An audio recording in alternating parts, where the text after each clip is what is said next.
It's Our Story. Diane Coleman, Chicago, Illinois. In a lot of ways, I feel like I've had a very privileged life. But I recall one particular situation that maybe is pretty telling. I'd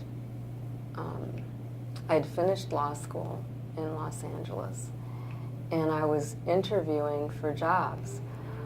I'd actually gotten a job with the government, but then they'd frozen all the positions. So I was out in the private sector interviewing, and I found that some firms would simply not call me back for a second interview. And I was from a good school. But some of them were honest. And they said, frankly, you have great qualifications, but we don't think our clients would be comfortable with you as their lawyer because of your disability.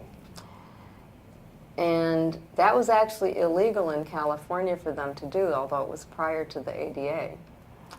But they said it, and I found myself at that time feeling grateful for their honesty, and I didn't sue.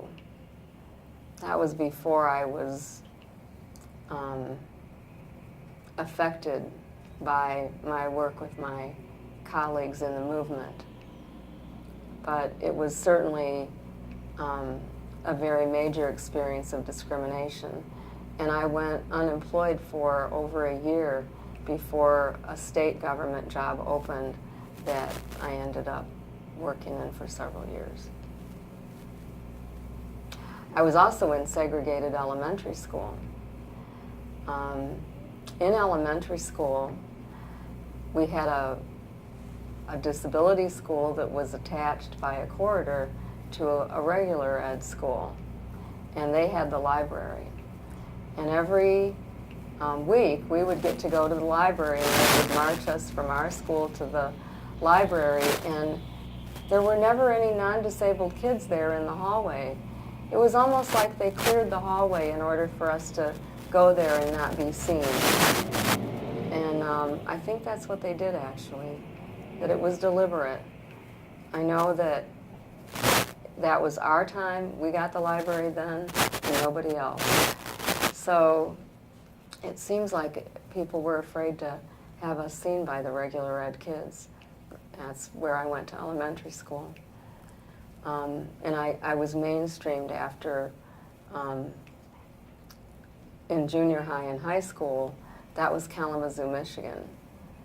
And I know that in some of the larger cities in this country, like Chicago, they'd built segregated junior highs and high schools. And so people I know who were in a similar age group were segregated here through their entire educational process, simply because the cities were bigger and had more money. So I was fortunate, at least, that just the size of the community I was from got me mainstreamed by 7th grade, just because they didn't have the money to build segregated schools. The It's Our Story project is a national effort to make disability history public and accessible. Visit us at www.itsourstory.org or on the It's Our Story project YouTube channel.